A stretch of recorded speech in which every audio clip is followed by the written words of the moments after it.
কি করছি বলুন তো বন্ধুরা? এখন তো শীতকাল, না? শীতকালে মানুষ যখন কথা বলে অথবা নিঃশ্বাস ছাড়ে তখন দেখা যায় মুখ থেকে ধোঁয়ার মতো কি যেন বের হয়। এটা কি ধোঁয়া নাকি অন্য কিছু? চলুন জেনে নিই। একটু আগে আমি যেটা চেষ্টা করলাম সেটা তো হলো না। অর্থাৎ শীতকালে মুখ থেকে ধোঁয়ার মতো কিছু একটা, এটা আসলে ধোঁয়া না। মুখ থেকে ধোঁয়ার মতো যেটা বের হয় সেটা হলো ওয়াটার ভ্যাপর, জলীয় বাষ্প।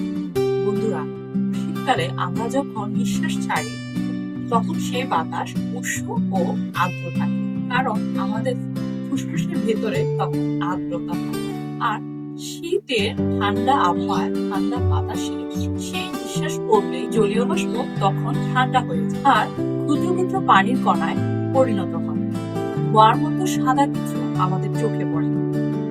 এই প্রক্রিয়ার নামই হলো কনডেনসেশন, বাংলায় বলে ঘনীভবন।